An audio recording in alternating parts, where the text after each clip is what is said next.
డబ్బు, అనారోగ్యం, ఉద్యోగం, వ్యాపారం, అప్పులతో బాధపడుతున్నారా? మీకోసమే launch your future program. Hello Ram sir. Hi Nagaraju. చాలా మందికి ఈజీగా దొరికేది నాకు విపరీతంగా కష్టపడితే తప్ప దొరకట్లేదు. ఎందుకలా? ఇది ప్రతి ఒక్కరి మనోభావాలు సార్. ఇవన్నీ మనసులో ఉండేటువంటి మాట. ఎందుకు అలా జరుగుతుందంటారు? ఎదుటి వాళ్ళు అందరూ చాలా సంతోషంగా ఉన్నారు, అనుకున్నది సాధిస్తున్నారు, నేను మాత్రం ఎందుకు వెనకబడి ఉన్నాను, ఇట్లాంటి ఫీలింగ్ ఉన్న వాళ్ళని వాళ్ళకైనా సిండ్రోమ్ అంటారు. ఈ సిండ్రోమ్ ఏమంటారంటే why me syndrome. Why only me, ఏదో నాకే ఎందుకు ఇట్లా జరుగుతుంది. ఇది వీళ్ళ ఆశ్చర్యానికి అంతులేదు. జీవితం అంతా ఆశ్చర్యపోవటమే, పైగా ఎదుటి వాళ్ళ సక్సెస్ని యాక్సెప్ట్ చేయకపోవడం కూడా. వై ఓన్లీ మీ అని. సో వై ఓన్లీ మీ అన్న సిండ్రోమ్ నుంచి బయటపడాలంటే మనం యాక్చువల్లీ యాక్షన్ తీసుకోవాలి. ఏ యాక్షన్ తీసుకుంటే, మనం ఏం చేస్తే ఈ భావం నుంచి బయటపడతాం. ఎందుకంటే ఈ భావం ఉన్నంతసేపు నీకు ఏమనిపిస్తుంటుందో తెలుసా, నేను చేయదగిలింది ఏం లేదు, నాకు ఇట్లా జరుగుతూ ఉంది, నాకే ఇట్లా జరుగుతుంది. పైగా ఈ స్టేట్మెంట్స్ చాలామంది ఇచ్చుంటారు. ఎందుకో నాకు ఎవరు క్లోజ్ అయినా సరే దూరం అయిపోతారు, నేను ఏది కోరుకున్నా సరే అదే నాకు దక్కదు, నాకేదైనా దక్కిందంటే ఖచ్చితంగా అది దూరం అయిపోతుంది. ఇట్లాంటి నమ్మకాలతో చాలామంది ఉంటారు. వాళ్ళందరికీ ఉన్నది వై ఓన్లీ మీ సిండ్రోమ్ అంటాం. And your life is a reflection of how you think. నీకు ఎదురయ్యే ప్రతి అనుభవాలు ఎక్కడి నుంచో వచ్చినవి కాదు, నీ ఆలోచనల నుంచి వచ్చినవే, నువ్వు ఆలోచించినవే. అదేంటండి, వేరే మనిషి నా జీవితంలోకి వచ్చి వెళ్ళిపోతుంటే అది నేను ఆలోచన చేశానంటారా?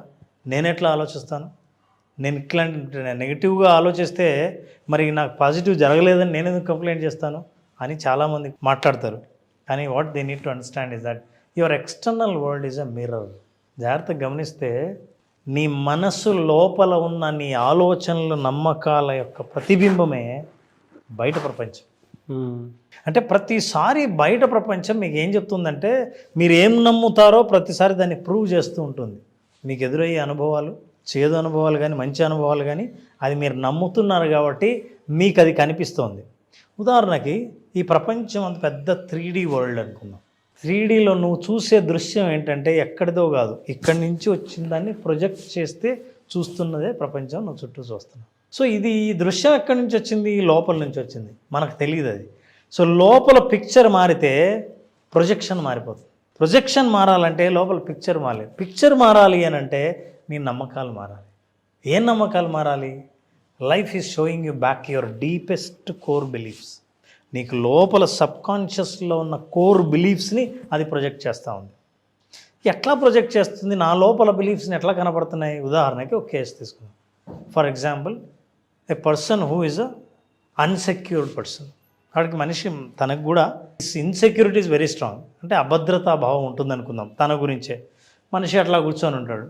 Insecure people they attract the same conditions. ఎట్లా అంటే బయటకు వెళ్ళినప్పుడు తన అభద్రత ఫీల్ అవుతుంటాడు కదా, ఎవరి పట్ల ఏ కండిషన్స్ పట్ల అభద్రత ఫీల్ అవుతున్నాడో అతనికి అవే పరిస్థితులు ఎదురవుతుంటాయి. యాక్చువల్గా అది ఎదురవ్వాలా, ఇతని మైండ్ జరిగే ప్రతి సంఘటనలో తనకు లోపల ఉన్న అభద్రతని చూసేటట్టు చేస్తున్నాయి. అవును. అంటే ఎవరు చూసినా అరే వీడి వల్ల డేంజర్ ఏమో, వీడు అందుకే వచ్చాడేమో, వీడిని డీల్ చేయాల్సిన అవసరం ఉంది. నీ భయమే ప్రతి మనిషిని చూసే పద్ధతి కూడా మారిపోతుంది. చూసే పద్ధతి ఎప్పుడు మారిందో మాట్లాడే పద్ధతి మారుతుంది. మాట్లాడే పద్ధతి ఎప్పుడు మారుతుందో ఫలితాలు మారిపోయాయి. ఫలితాలు మారిపోయాయో నీ జీవితం మారిందని. సో నీ లైఫ్ నువ్వు అనుకున్నట్టుగా ఉండకపోవడానికి కారణం నువ్వే అనే విషయం తెలుసుకోవాలి. ఇది ఓన్లీ రిఫ్లెక్షన్. ప్రతిసారి మనం కన్ఫర్మేషన్ కోసం చూస్తాం. నేను నమ్మింది కరెక్ట్, అందుకే ఇది అవుతుంది, నేను అనుకున్నా. ఇట్లాంటివన్నీ confirmations. Look at this. What I say is that when you pray for strength, చూడండి ఎట్లా జరుగుతుంది. దేవుణ్ణి నువ్వు ప్రార్థన చేస్తే నాకు బలాన్ని అని అంటే బలం ఇస్తాడు. ఎట్లా ఇస్తాడో తెలుసా? నువ్వు చూడాల్సింది, యూ విల్ రిసీవ్ డిఫికల్టీస్. కష్టాలను నువ్వు కోరుకోలేదు, కానీ నీ కష్టాలు వస్తున్నాయి. నువ్వు అడిగింది ఏంటి? బలం. అసలు బలం ఎలా పెరుగుతుందంటే కష్టాలను ఎదుర్కోవడం అలవాటు చేసుకుంటే నీ మానసిక బలం పెరుగుతుంది. నాకు కండలు కావాలి నారాజు. కండలు ఎవరు అమ్మరు, ఎవరు ఇవ్వరు. ఊరికే కండలు పెరగడానికి ట్యాబ్లెట్లు లేవు. జిమ్కి వెళ్ళాలి. జిమ్లో ఏం చేయాలి? నువ్వు కష్టపడాలి. అంటే కండలు కావాలి, మంచి ఫిజిక్ కావాలంటే నువ్వు చేయాల్సింది ఏంటంటే కష్టపడాలి అని. సో నీకు స్ట్రెంగ్త్ కావాలి అని అంటే కష్టాలను ఎదుర్కోవాలి. అట్లాగే చాలామంది వాళ్ళు అడిగేది ఒకటి, వాళ్ళకి వచ్చేది ఒకటి, అందుకే ఆశ్చర్యపోతారు. For example, pray for wisdom. నాకు బాగా తెలివి కావాలి, తెలివితేటలతో నేను డబ్బు సంపాదించాలి, ఎక్కువ తెలివితేటలు కావాలి. తెలివితేటలు కావాలి అనుకున్నప్పుడు నువ్వు రిసీవ్ చేసుకునేది ఏంటో తెలుసా? You will face problem to solve. సమస్యల్ని మీరు సాల్వ్ చేయండి, తెలివి పెరుగుతుంది.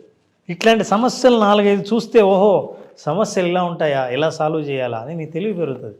సో తెలివితేటలు పెంచుకోవడానికి వచ్చే సమస్యలు నాకే ఇట్లా జరుగుతుంది కాదు, సమస్య వచ్చిందే నీ తెలివి పెంచడం కోసమని నమ్మాలి. Look at this, when you want love, ప్రేమ కావాలి, మంచి రిలేషన్షిప్ కావాలి జీవితంలో. నన్ను నమ్మేవాళ్ళు, నన్ను పట్టించుకునేవాళ్ళు, నేను చెబితే వినేవాళ్ళు ఎవరు లేరు అని అనుకుంటాం. అప్పుడు you meet a needy people for help. సహాయం కోసం సహాయాన్ని అర్థించే పీపుల్ని నువ్వు కలుస్తావు. నీకేమనిపిస్తుంది? నాకే లవ్ కావాలని నేను అనుకుంటుంటే నువ్వు సహాయం కావాలని నాకు వచ్చావేంటి అని అనుకుంటారు.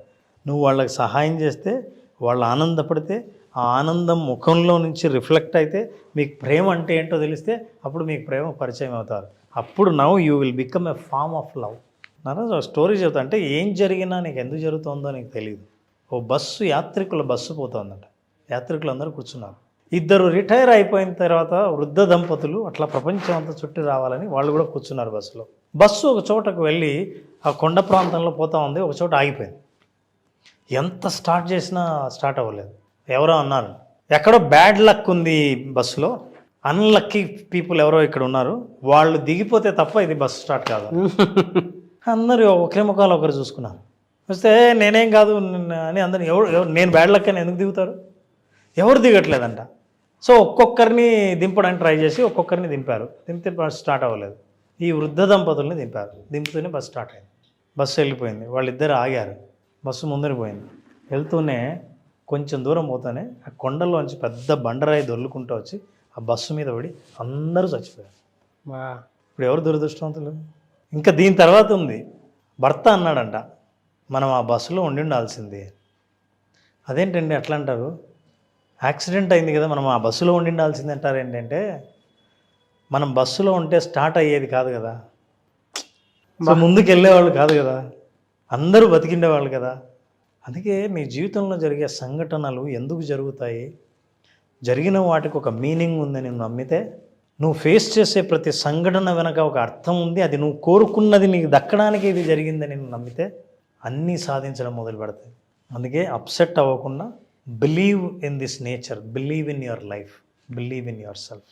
సో వాళ్ళని చూసినప్పుడు ఎంత అద్భుతంగా జీవితాన్ని ఒక మెసేజ్ ఇచ్చారు అనిపిస్తుంది. అందుకే what I'm saying is that accept everything. మీ దారిలో మీ మార్గంలో వచ్చే ప్రతి దాన్ని ఎప్పుడైతే యాక్సెప్ట్ చేయడం మొదలు పెడతావో everything becomes your own assets. So for everyone I have one suggestion, practice this and you will become very happy. What do you practice? Visualise. ఈ ఒక్క సెంటెన్స్ని అందరూ నేర్చుకుని, ఈ ఒక్క సెంటెన్స్ నారాజు మోస్ట్ ఇంపార్టెంట్. ఈ వీడియోని మీరు ఆఫ్ చేసైనా సరే ఒక్కసారి టైప్ చేయండి కామెంట్స్లో. Simple thing. ఇది ఎప్పుడు టైప్ చేశారో చేసినప్పటి నుంచి ఆ రోజే గమనించండి, మీ రోజులో మార్పు రాకపోతే అడగండి. I accept all blessings, opportunities, challenges. నాకున్నవన్నిటిని నేను ఒప్పుకుంటాను. I accept not only that, opportunities, అవకాశాలు, ఛాలెంజెస్, కష్టాలు అన్నిటినీ కమింగ్ ఆన్ మై వే, నా మార్గంలో వచ్చే ఎదుర్కొనే అన్నిటి నేను ఎదుర్కోవడానికి సిద్ధంగా ఉన్నాను. And I believe they are all for my highest good. అన్నీ నా మంచి కోసమే జరుగుతున్నాయని బలంగా నమ్ముతున్నాను. ఏది జరిగినా చూడ్డానికి మంచిది కాకపోయినా సరే అది నా మంచికే జరుగుతుందని బలంగా నమ్ముతున్నాను అనేది అఫర్మేషన్. ఈ అఫర్మేషన్ చేయండి every day with visualization. Wonders will happen in your life. Great message అండి. బిలీఫ్ సిస్టమ్ కూడా కొన్నిసార్లు ఎస్ నెగిటివ్లో పాజిటివ్ని ఎలా వెతుక్కోవాలి, పాజిటివ్లో నెగిటివ్ వైపు ఎలా వెళ్ళాలి అనేటువంటి దానికి ఈ వీడియోలో చాలా ఆన్సర్స్ దొరుకుతాయి. ఆ ముసలాయన అంత పాజిటివ్గా మాట్లాడాడు కాబట్టి ఆ మనిషి చావు నుంచి తప్పించుకున్నాడు. అంతే కదా. Really great sir. Anyway sir, thank you అండి. Thank you so much Ram sir. Thank you Narayana.